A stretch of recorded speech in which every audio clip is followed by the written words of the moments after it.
Hey H&K fans, James here. Once again bringing you a little after hours entertainment from H&K's Gray Room. I thought I would take a break from the target of opportunity short form videos that I've been doing recently and get back to one long overdue long form armor and operator review to cover a pistol line that I have completely skipped over as I've done all of the other pistol series from H&K, but this one continues to be requested every time I post another video. Hey James, when are you going to do the P30 series? Well, tonight's the night, guys. So I will do my very best here to give you guys the background, the history, showcase all the different models, variants, benefits, the unique safety features, and answer the questions that you might have on your favorite of the HK pistol line. And really my goal as always is to be the most comprehensive single source reference item that you're going to find out here on the interwebs here on the P30 series. So without further ado, I want you guys grab yourself a tasty beverage, and trust me, I am well ahead of you here tonight to be fully caffeinated for this event, and follow me around to the HK Gray Room conference table and we'll dive right in. Okay, so to start out here, let's talk about the history, the background of how we got to the P30. And for that, you really have to look back to the HK USP, which was released in the early 1990s. It was the first of the handguns that would come out of what I consider the second generation of H&K, where they had moved away from their earlier designs. Now they were working off of polymer framed receivers, which were easier to produce, less costly, but still had a high profit margin for them, and using the tried and true Browning short recoil tilting barrel design to create the universal self-loading pistol in the USP, which would continue on to a family of weapons within the USP Compact, and then all the specialty models of the Match and the Expert and the Elite, and the Tactical, and so on. That's where we really start this basis. And then, and again, you go to the channel if you haven't seen it. I've got a armor operator review, very thorough, on the USP series, and then I've got another one on the follow-up to that, which is the P30 series, that will lead you into the HK45 series and now bring you up to date. So if you really want to see the progression, I'd recommend you go back to the channel, take a look at those videos. But we come into the end of the 1990s, early 2000 time frame, and there was a requirement for a new pistol that the USP specifically couldn't satisfy. So when we look at the USP, and I've got an armorer cutaway version here to reference, you can see the design. Again, the clear cutaway portion of this specific model showcases it's a polymer receiver. It's got steel reinforcements in key areas, and then a very thick, large, blocky slide with a tilting barrel design, which you can see inside there. This was a duty size weapon in its original form as a USP. So a rather large gun intended to be a police or military service style pistol. It wasn't long until a requirement came out to come up with something a little more compact. And that's where the USP Compact came out. Again, another cutaway version of the pistol. Same form, function, but now we saw it in a smaller sizing. So if I lay these two on top of each other, you can see definitely shorter in the overall side length. Trigger guard's been reduced. The grip size has been reduced between those two. In that time period that I just mentioned transitioning, they had a German law enforcement requirement for a compact type pistol, but it needed to be fully ambidextrous, and that was not something that the USP could do. It didn't have a slide release on the opposite side. If it had a control for your decocker and safety, it was only on the left side, or could be done on the right. So what they did with the release of the P30 was they basically used those same sizing dimensions and now made this fully ambidextrous pistol design. This pistol, with its 13 round magazine capacity, as the base capacity for a 9mm, 12 and 40 would satisfy that initial requirement. But in 2006, we had a new release of the P30, which satisfied a different German law enforcement requirement, where H&K had submitted the P2000, but there were a couple of changes that had to be made. This wasn't accepted because they needed two specific things that the P30 would provide. First, they wanted a base magazine capacity of 15 rounds for 9mm. So H&K had previously offered their P2000 with an extended magazine of 16 rounds, but that wasn't suitable. They wanted a full grip type pistol with a 13 round capacity. That meant, 15 round capacity. That meant the pistol had to be just a little bit larger on the grip frame, and then the overall length had to be just a little bit longer as well per that specific requirement. So when you lay these two on top of it, you can see the slide barrel receiver is just a little bit longer in the front. And then if we look at the grip length, you can see that the grip length is just a little bit longer at the base in order to fit that 15 round capacity. So that was the first requirement. The second requirement was that they wanted for the disassembly that all of the parts be maintained with on it, meaning you didn't want to have to take an additional part off. And on these earlier designs, in order to disassemble them, you would remove this left side slide release in order to take the slide assembly off the weapon. What they did on the P30 series, and I'll show this later in the video, is that they made the left side slide release a captive part, meaning you would move it only slightly out of position in order to remove the slide assembly, but it would be maintained onto the receiver so it wasn't removable. So those two primary changes in the requirements document are what led to the P30 instead of just being able to continue on and use the P2000 design. Now looking at the P30, this is the original model in 9mm. As I mentioned, the sizing, this ended up being just slightly larger than the P2000. So whereas the P2000 is more of what I consider a compact size pistol, this is more of a full-size pistol. It's not quite as large as the USP, which I consider a duty pistol, so it's kind of this tweener size in between compact and the full-size duty, but still just a little bit larger.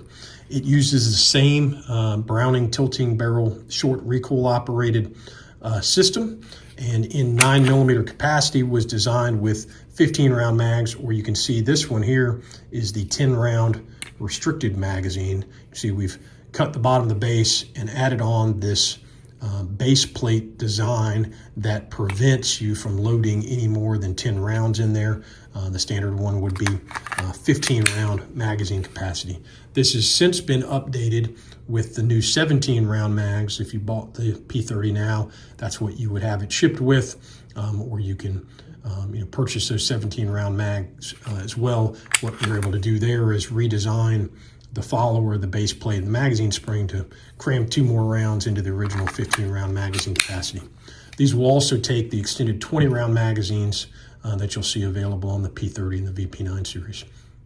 Speaking of the VP9 series, this uses the same magazine that carries over to the VP9. So if you have a P30 in 9mm, it uses the same magazines for the VP9 in 9mm. Same thing with the 40 caliber. If you have the 40 P30, it'll carry over to the VP40. And this is part of a cost-saving strategy between those series as well as within the P30 line or the VP line. So the P30 in 9mm and 40 actually use the same receiver. So it's absolutely identical, the difference just being the serial number. We have a different serial number prefix code for 40 than 9mm, but functionally it's the same receiver. The magazines would fit in both types of guns. Okay. What you'll notice difference here on the P30 over the original, the P2000 that preceded it, is now we get some ergonomic updates. You'll notice there's forward cocking serrations instead of just the rear ones. On the P2000, you just had them here. They've kind of changed the design where it now has a slight little curvature to the design there.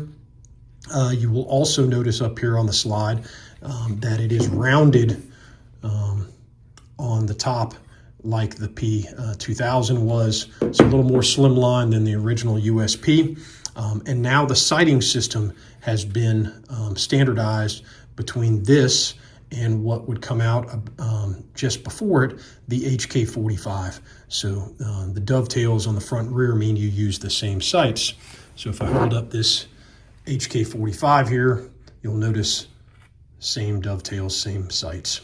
The other key carryover from the HK45 that preceded it is the kind of grip design and texture that you see here.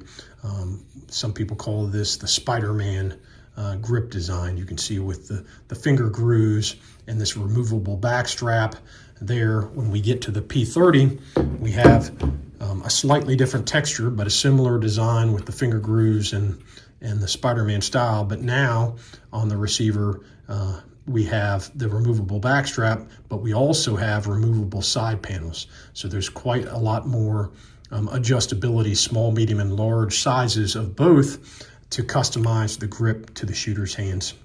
The sights, and going back to those, the standard sights that came on the pistols are these luminous paint sights, which will bring in the light that it captures, either here from the room or outside, and they will glow for a period of time. But at some point, when they're not exposed to that ambient light anymore, they will dull out. So these are great for a standard set of sights and great for working in these conditions, but not ideal if you were going to use this as your bedside table, home defense gun, because there's no light inside your bedside table. You'd pull it out at 2 o'clock in the morning, they'd be dark. So for that example, we also offered a set of tritium sights. And these are examples of those here. The original ones from Epirolite were 3-dot. The newer ones that we offer now are blacked out rear with these kind of serrations and a tritium sight at the front. The reason why the P30 originally came with these luminous sights instead of just making them all tritium is that in Germany, they're not allowed to use the tritium on the sights. They have to ship without those. There's a restriction in that country for tritium. So they would actually come in with these sights, and then if the order for the weapons required them to have tritium, these sights would be removed, the tritium ones would be installed, and then they would ship out. So originally when you bought the P30, they came in 2 different sales variants. You either had the standard variant, which came with the luminous dot sights and 2 magazines, or you could get what was called the LE package for the law enforcement community, which came with your 3-dot tritium sights and a 3rd magazine. Moving down back onto the receiver of the weapon, you'll see it has the ambidextrous paddle magazine release. This is a common feature that we've had on our pistols since the P7, M8, M13 series, and it's carried over. What you'll notice from the P2000 that it replaced is it now has a larger, more easy to actuate magazine release, and this is a carryover to what we saw on the HK45 previously. You'll also notice it has a full-length Picatinny accessory rail for mounting accessories, specifically your lights on there. You'll notice that the pin that holds the back strap and side panels in actually serves dual purpose as a lanyard loop if you wanted to attach it that way. And you'll notice we now have ambidextrous slide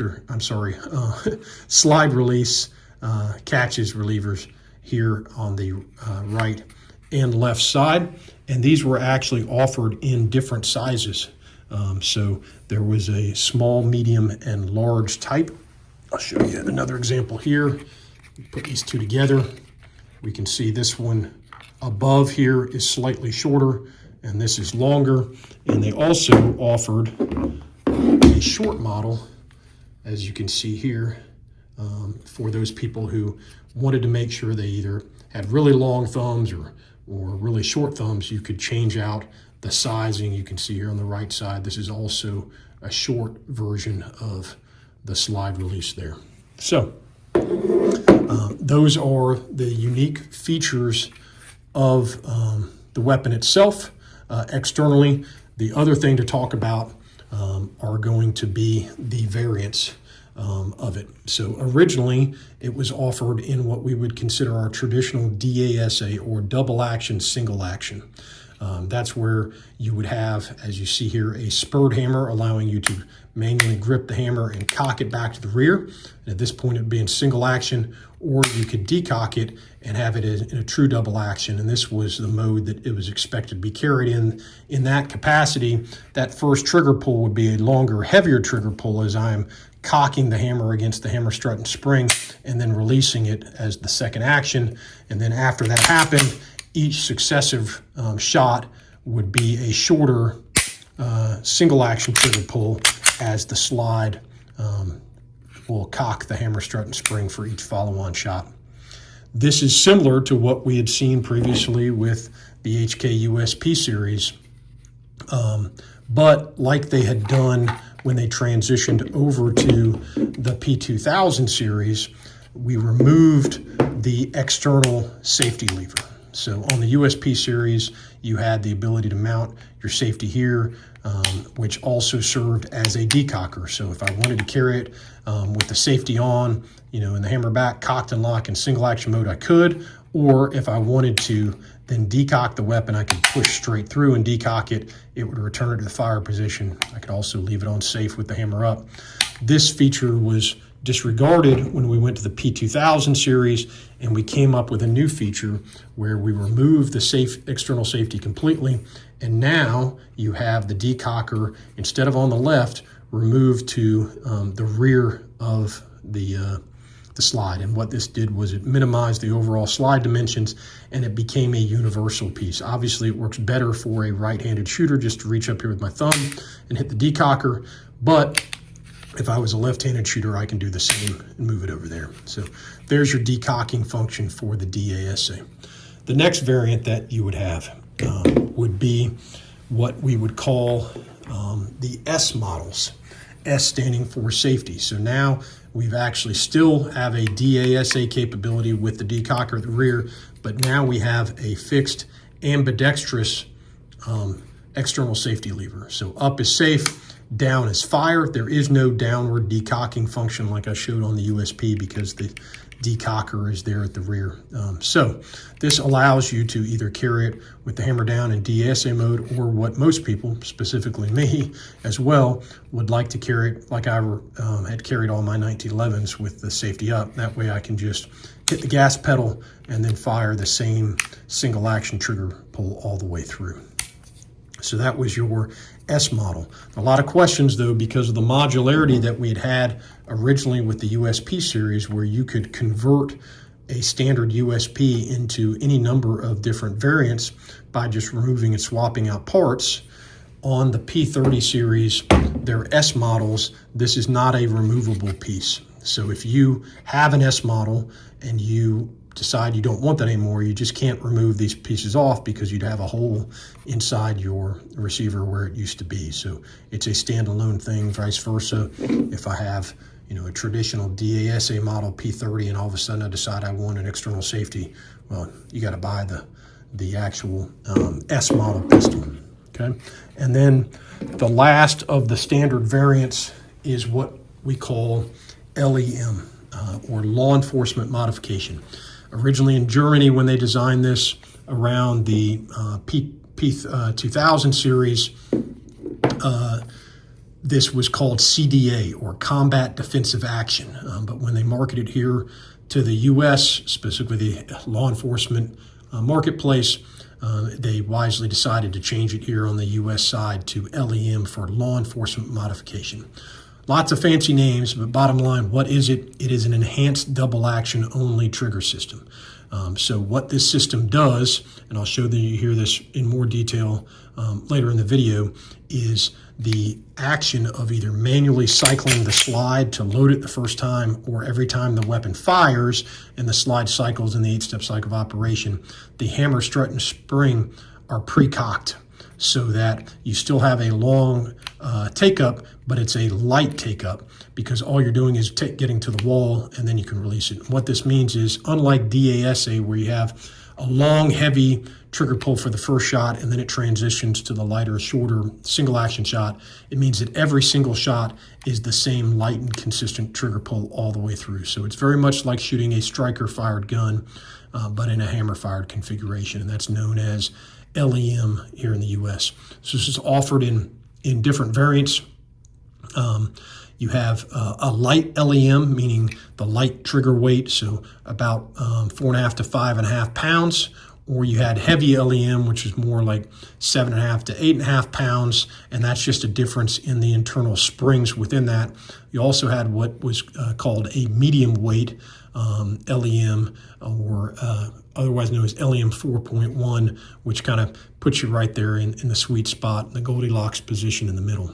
So depending on how you ordered your pistol, you could have a variant 1, which is light LEM, variant 2, which is the heavy LEM, or the traditional DASA variant 3, and then LEM 4.1 is an accessory kit that you could option in with parts to turn a V1 LEM or a V2 LEM into that medium weight. So a little confusing in all the different variants, but those are the trigger variants. Of course, your S model is only available in your DASA variant 3. Okay, so those are the different variants. Now let's talk about the different models. As you've seen, I've been really focusing here on the standard sized P30. After it was released, just like H&K had done with the P2000 and created a subcompact variant, that would carry over in the P30 SK. The P30 SK standing for subcompact in a similar design. So again, all the same function and form as the full-size gun, but now with a shorter slide barrel and front receiver, and obviously a shorter overall grip length. These were available in those same variants. So you can get V1, V2, V3. The primary difference between the two is just in the sizing. I'll show internally how the different barrel lengths and recoil springs are as well. But it came with what you can see here is a flush fit 10-round magazine in 9mm, 9 rounds in 40. They also have one that has a slight pinky extension, no added capacity, but allows you to get that pinky on the bottom of the magazine. And then they have a range of extended magazine capacities where the grip texture continues in the space and the. So there's a 13 round, there's a 15 round, and now you can jump the 15 up to the 17 rounder with the extendo capacity. These will also take all of the full-size magazine capacity. So I can take this out and I can install one of the 15 or 17 round mags, or in this case the 10 round band state mag, and you see it will still fit, it just won't have the textured space in there. So lots of options for you to be able to use the same magazine capacities as you do with the standard P30 model, as well as, like I mentioned before, the VP9 series mags carry over to that one. So this is your P30 SK, or subcompact. And then the last one in the line that was created is the P30L, or long slide. As you see here, marked L on there. This is the same receiver grip length dimensions, though we gain an additional slot here on the Picatinny rail. So if I lay the two of these over, you'll notice here I get just a little bit more length in slide and barrel. And when I take these apart later, you'll notice that the recoil spring assembly has been elongated on it as well, to give you a little bit more room on the end. So this is your P30 long slide for those guys who wanted a little bit more sight radius, a little bit more room for maybe mounting a larger light on the base of the weapon. Those are your three different family sizes in the P30. Okay, so now let's take a look at some of the internal features of the P30 series, and I think it'd be of note to also mention, because I forgot to touch on this earlier, the naming convention. The weapon that preceded it in the 9 and 40 category being the P2000. Initially, the original naming convention was that this was going to be called the P3000 to follow on in that succession. I'll roll in a picture of one of those early prototypes where you can see it on the slide, but then they decided to shorten that down to P30 instead. I mentioned the slide takedown feature capability. If you look here, I've already removed the slide obviously, but if you look here on the left side of the receiver, you'll notice this red paint here that's visible on the top of the left side slide release. When it's pushed in, you don't notice that, but when I go ahead and slide it out, you'll notice I can pull, and then there's a stop point here where it only goes this far out and I can see the red. This stop point where I can see the red when the slide is on lets me know that the slide release lever is over far enough that now I can just remove the slide assembly from the receiver. And what you'll notice if you look closely here, I hope this shows up in the video, is the trigger return spring has been redesigned in the P2000 series, P30 series, where the long leg here that goes forward actually sits on the shelf of the slide release, and it prevents it from moving out of position. I don't know how well you guys can see it. It's right here. That's what holds it in place. Now, if I pull hard enough, I can remove it off of the spring tension here, but that's what holds this slide release in place so it doesn't fall from view. Now, if we look here at the slides on the table, you can see I've laid them out. Here's the SK, the standard P30, and the long side. You can see the different lengths in the slides themselves and obviously in where the barrel length is. You'll also notice the difference in the recoil spring assemblies. So I'll start here at the standard P30. This one uses the same flat wire design that would carry over from originally the USP Compact and then the P30, the P2000, and this polymer buffer. And this buffer is just designed to sit here when the weapon is assembled, and then when the weapon goes into recoil, this recoil buffer prevents this tang on the front of the slide from making impact with the rear of the assembly, or impacting too hard into the receiver itself. I mean, this is just made out of polymer. You wouldn't want to have deep impacts that could damage it. So that's what that polymer buffer is on here. What you'll also notice is this wire design.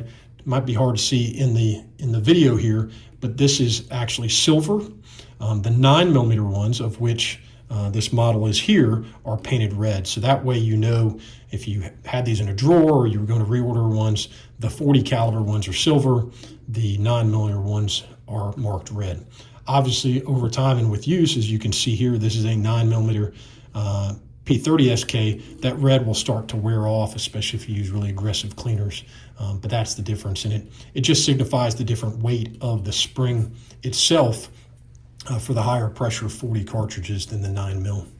What you'll notice on the long slide variant, you have a buffer here in the front, but you also have this this weighted metal bushing portion at the rear, and that again just helps aid in recoil management when you have the longer slide pistol.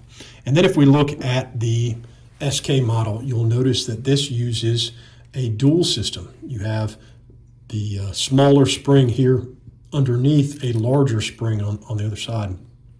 And this is designed to give the same kind of approach to continuous recoil in slowing down the impulse that I could do with having more real estate. Well, now it's been shorter. I can't compress one strand spring as well all the way through. So what we do is we have two different springs. So you compress half of it, and then the next spring takes over for the other half, and it gives you the same kind of recoil management as you would if you had one consistent spring in a longer pattern. Okay, so those are your different slide assemblies, barrel assemblies. Now let's go through the unique safety features on the P30 series. So for safety features, we'll start with our S model, the external safety models. Obviously, this doesn't carry over to the standard DASA or the LEM variants, but the S models have the external safety. As you can see, I can rotate it up to safe or down to fire. And what this has is a cross axle that starts on the left and moves over to the right side and moves through all these fire control components.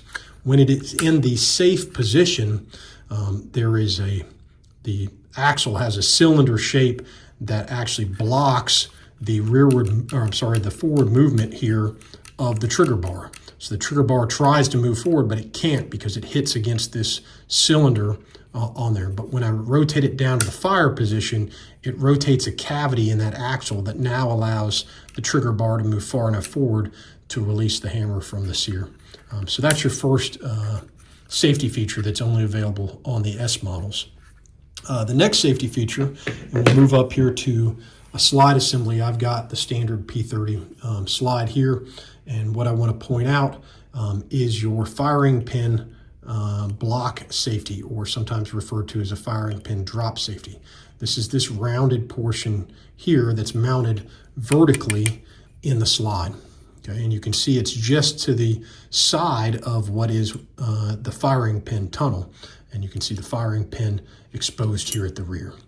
What the firing pin safety or drop safety does is, in its at-rest position where it is right now, it sits and blocks the movement of the firing pin forward. The firing pin actually has a little square cutout notch that this firing pin drop safety sits within, and this prevents the firing pin from moving through the hole there in the breech face in its at-rest position.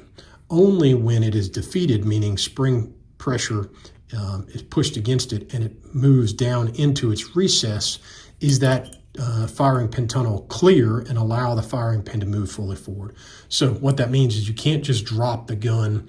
You can't, that's why they call it a firing pin drop safety, and have the weapon go off, because the firing pin has to be able to clear that, and it can't until this is defeated. So that's your next safety feature. This works in concert as I move here to the receiver, and you'll look here. We'll come back to this silver piece here. You'll look to this dog leg lever right here, and you notice as I pull the trigger, hopefully you'll see this dog leg moves up. Okay, this is called the control lever. Okay, and as I pull the trigger, my rearward movement of the trigger pulls the trigger bar forward, which in turn drives the control lever up.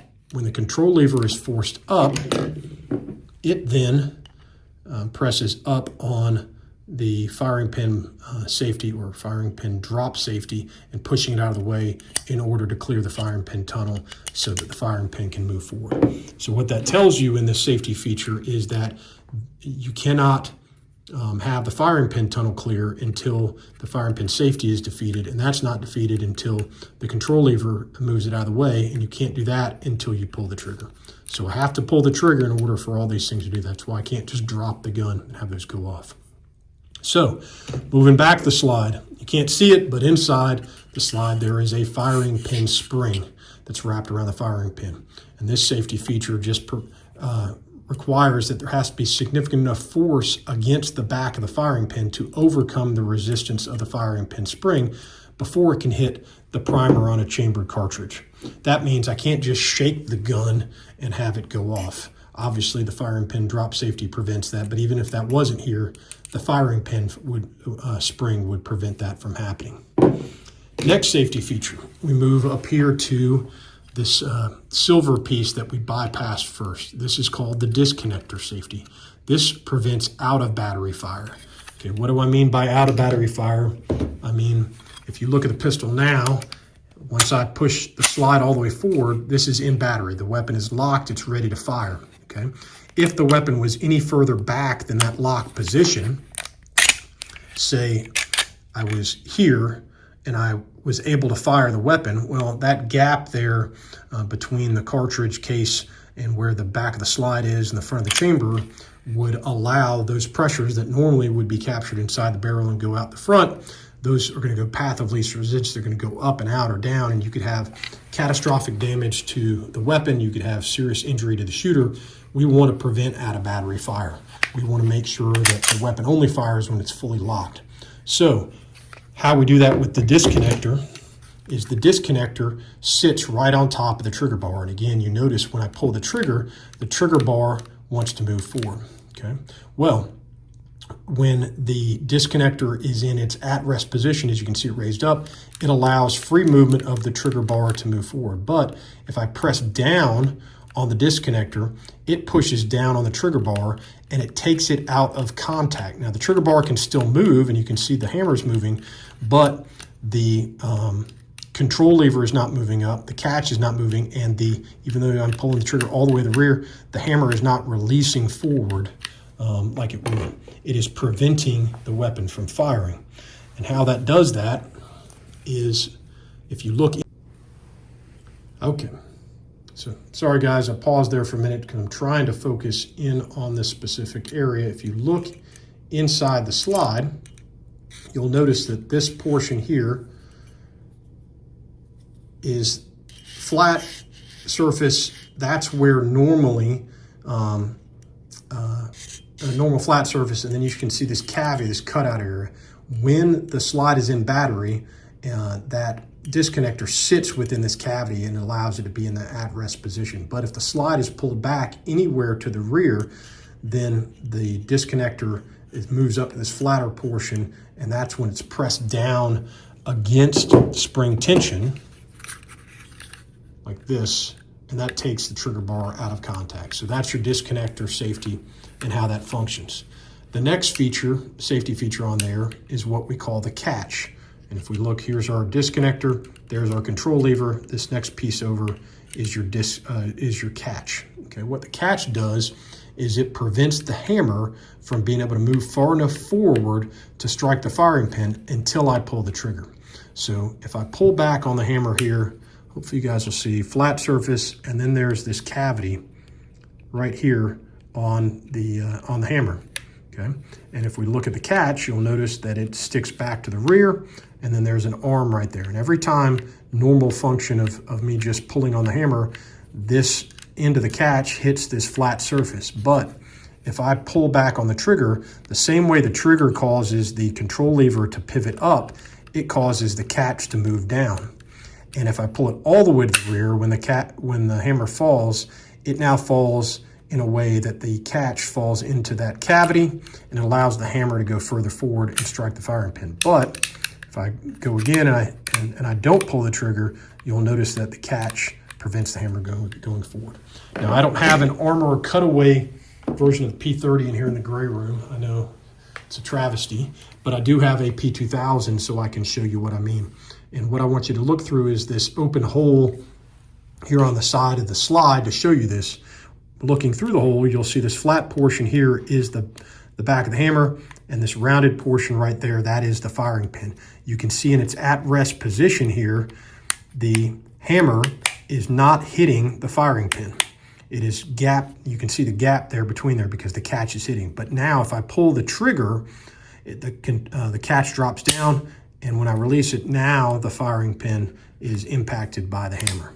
But if I cycle it one more time, for the next shot, you'll see there's that gap again. So the catch prevents the hammer from striking the firing pin until the trigger is pulled all the way to the rear.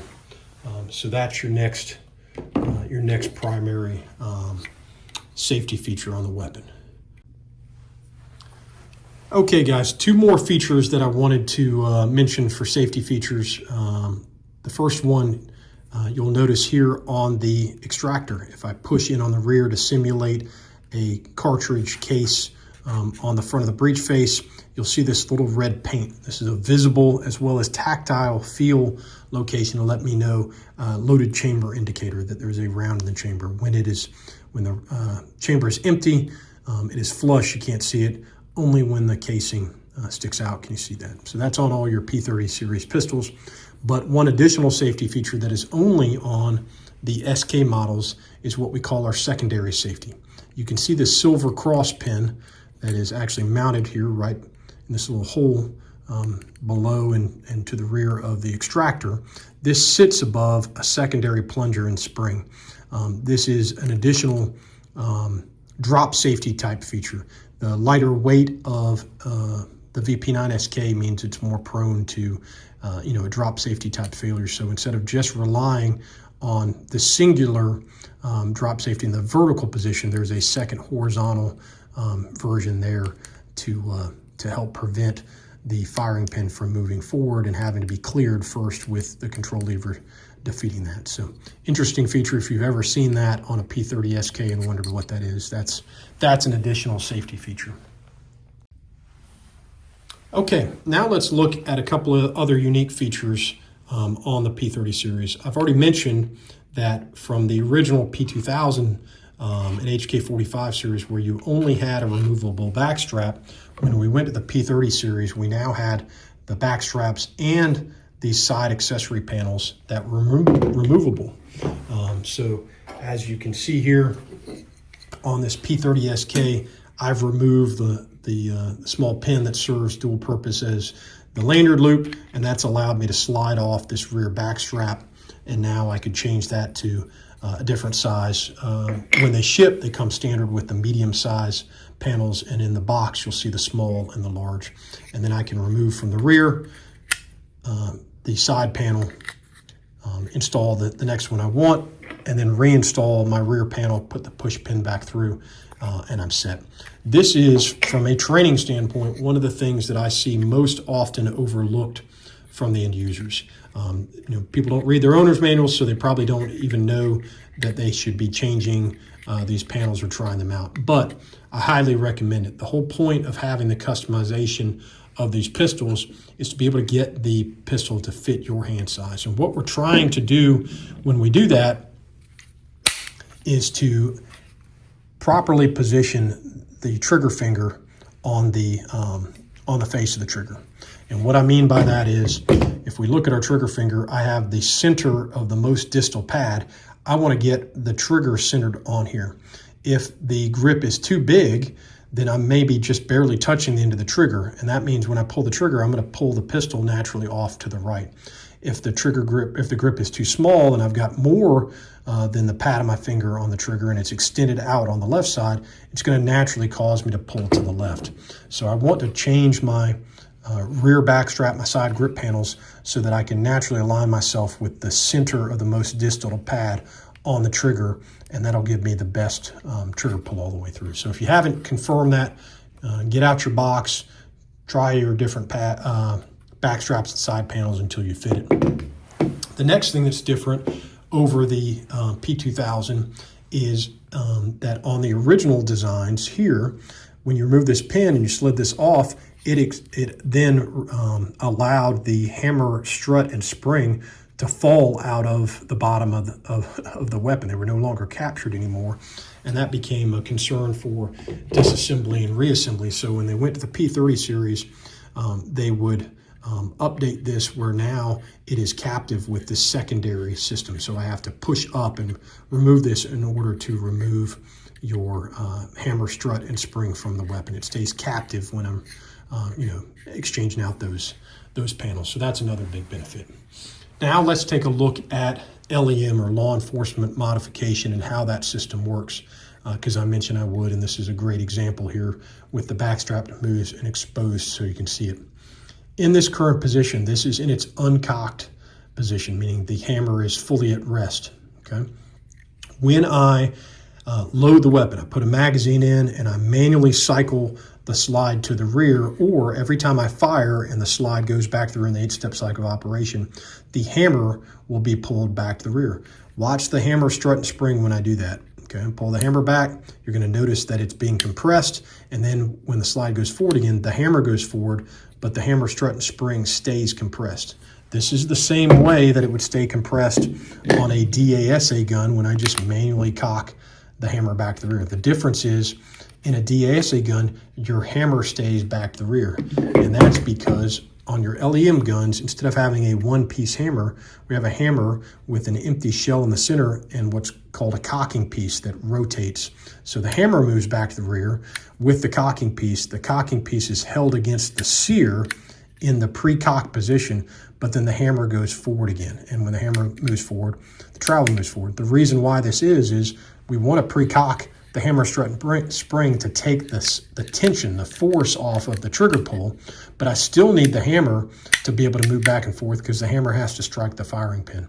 So they're two separate things. In the DASA guns, the hammer has to stay cocked back because it has to pre-cock the hammer strut and spring, and it has to stay back to allow the hammer to hit the firing pin. On LEM, it can move forward again. And that means that once it's pre-cocked, again, either because I loaded it manually or because I just took the next shot, I'm going to get an initial long take-up. This is significantly reduced in trigger pull over what a traditional DASA long trigger pull would be. Now, I still have the length of take-up, but it's significantly reduced in the weight. And then I get to the wall where the cocking piece inside the hammer is against the sear, and then it releases and it moves forward. And then when the slide cycles back, cocks it again, I get a short position to reset, and then I can take the next shot. So I don't have to come all the way back out again for that second shot. I just go to reset and come back in, and I'm going to get the same lightened trigger pull every single time with every shot. It's most applicable to what people are used to with a VP9 or another striker-fired pistol on the trigger pull. The other benefit of an LEM system, unlike a striker-fired gun, on a striker-fired gun, if I pull the trigger the first time and for whatever reason the weapon doesn't go off, maybe I've got a light primer strike, in a striker-fired gun I have to manually cycle the slide in order to pre-cock the striker again in order to take that next shot. But on an LEM gun, I can simply just pull the trigger again and I get a second strike capability. Now that second trigger pull, because the slide is not, pre-cock the hammer, strut and spring again, it will be a longer, heavier trigger pull, much like what you would have in a true DASA type trigger pull, but it will give you that second strike capability. So for some people that didn't want to have to manually cycle the slide, maybe you're in a compressed shooting position, maybe you're in close to somebody, I don't have my support hand to rack the slide, just being able to pull the trigger a second time can be seen as a benefit. So that's your LEM or law enforcement modification and how it works with pre-cocking the hammer, strut, and spring. Okay, so now let's look at the barrel, how it functions and what's so unique about those specific ones. I've got my recoil spring assembly, I've got my barrel. When the two of them are loaded into the weapon, it looks like this. And then when the weapon fires and the slide goes into recoil, you'll notice the barrel slips down and into this slight angle. This delayed movement, this tilting barrel design is what controls your delay on the weapon. This is also why when the slide is assembled on the weapon, you rack your slide back to the rear and lock it, you'll notice that the barrel is tilted slightly up. That's your tilting barrel design. Now, if we look at the barrels themselves, there's one thing that H&K does better than everybody else, it is in their barrels. It's the quality of the German steel, it's the manufacturing process using cold hammer forging that makes these barrels last so long, be so accurate, and resist the destruction that things like a squib round could do to a lesser quality barrel. The barrels themselves, they start out as a barrel blank about this big around. They are deep drilled, and then a mandrel is inserted into that blank that has the polygonal rifling imprint on the outside, and then it's inserted into one of our cold hammer forging machines, and the hammer is in part 30 tons of pressure, 1,000 beats per minute, and when it's done, it is elongated out that original barrel blank, and for pistols, it allows a single blank to be cut and create about 9 different barrels. And then the barrels will come in, they'll cut the initial diameter of what they want the barrel to be, they'll leave a larger chunk at the rear that is then machined in to create the locking lug area, and the chamber and the feed ramp are all done and you get what you see here. If you look in the barrel now, you won't see traditional lands and grooves rifling. It looks very smooth. That's the benefit of the polygonal rifling. In traditional lands and grooves, you have those deep grooves. It allows dirt and debris, carbon buildup to gather in there. That negatively affects the performance, but it also allows some of the gas to escape with the bullet as the bullet's moving down the barrel, lowering your potential velocity. With the polygonal rifling, all of that gas is sealed behind the barrel, and you don't have the residue being left behind in there. So much better design. Incredible quality. Quite often, I will get customers who have contacted me and they send me a picture, and their pistol slide is locked back something like that. And they said, I cannot get my slide to come forward, come off the weapon. And I'll say, okay, we'll look down your barrel, and they'll look, and they can't see through the barrel anymore because there's a round or more stuck in there. And that lets me know they've got a squib round. In a lesser quality weapon, it'll blow the barrel out, blow the slide out, blow the receiver out. You'll see a picture of them with a bloody hand.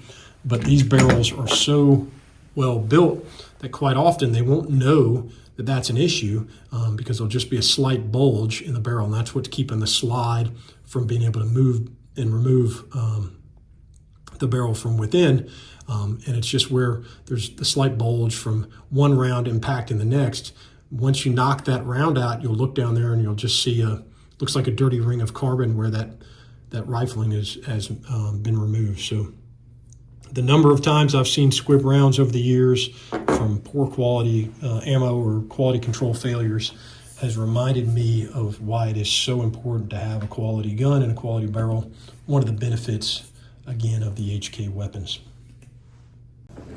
Okay, guys, now let's switch over to the operator side of it and give you my feedback on these as far as reliability, shooting, and what I would consider key points in which one you should select.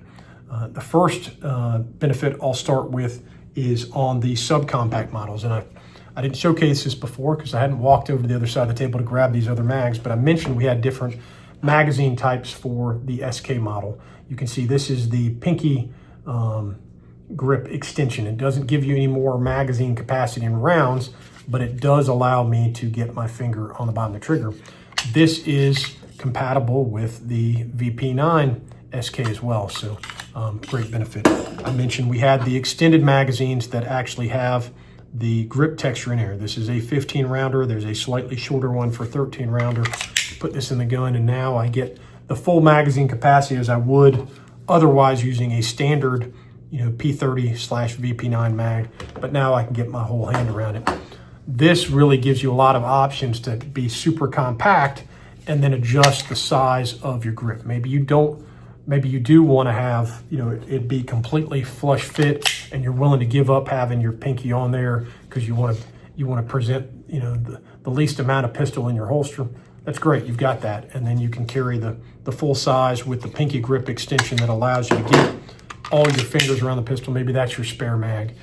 Really a lot of capability in that. And I will present that in concert with my next recommendation as I hold up the VP9 SK and the P30 SK. The sizing, as you'll see, these things carry over as well with my standard P30 and my standard VP9.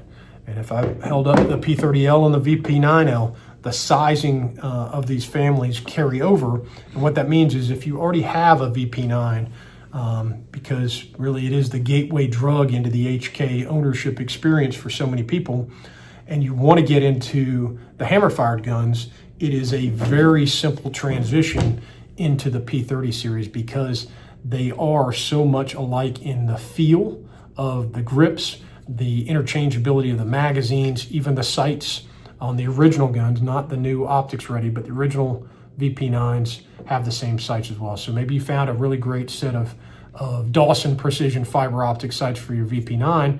Well, you get those same ones for your P30. So the training transition over and the fit and feel of the VP9 series to the P30 is on point across the board.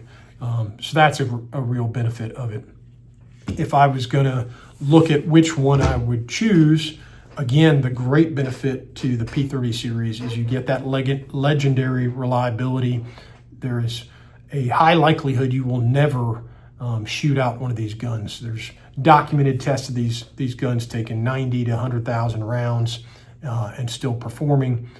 So you can be self-assured in that. Then it really comes down to what's the best pistol choice for me. For me personally, I have a standard P30 size, but I have it in the S model. And for me, I like that because I've got a background in 1911s, riding the gas pedal here on the safety. I like the cocked and locked position, the same consistent single action trigger pull for every time. It just feels right to me. I shoot them incredibly well. That's a great option for me. But there is a huge advantage to the LEM trigger system. And what I found my experience in training with guys is if you come over from striker fire and you're already used to that same light consistent trigger pull, those guys seem to be easier to transition to LEM than the guys who have come over from DASA, where you've got that heavier trigger pull on the first shot. Some guys have a harder time, but there's a lot to be said about not having to worry about under stress defeating an external safety and just pulling the trigger through every time. So I'm a big fan of LEM as well, but I'm also a realist, and I'm also one who understands that I am inherently lazy by nature, and if something is difficult and cumbersome, then I have to really be disciplined about things. And in the P30 SK line, if I can get a gun that gives me all of the same kind of performance and capability, but in a smaller and lighter overall package, then I have less of an excuse to leave that thing at home, and I'm going to be more likely that it's going to be on my person in the instance that I need it. And so it's much better to have a gun on you than not. I would highly recommend, if you're in that same kind of camp, that you take a hard look at the subcompact series of pistols. Very, very effective for their size and weight. But I hope that helps you from an operator standpoint. You really just can't go wrong with the P30 series if you're looking for a duty weapon, a home defense weapon, a concealed carry weapon in the most hard use and adverse conditions. It's hard to beat the P30 hammer fired line. Okay, HK fans, I hope you enjoyed the video. Hope you learned something here along the way and were entertained by the presentation. If you want to know more, if you want to see some really detailed information on the P30 series, then I highly recommend you go out to vickersguide.com and you order yourself volume 1 of the HK series. We did this a few years back. This covers the full line of HK pistols, including obviously the P30 series, with some really unique images, history, and special materials that you're just not going to find anywhere else. So if you're a super HK fan, especially on the pistol line, you got to get yourself volume 1, and we've gotten 4 volumes now covering all of the catalog of H&K weapons. So if you're a super H&K fan, well, you got to collect them all. Until next time, take care, guys.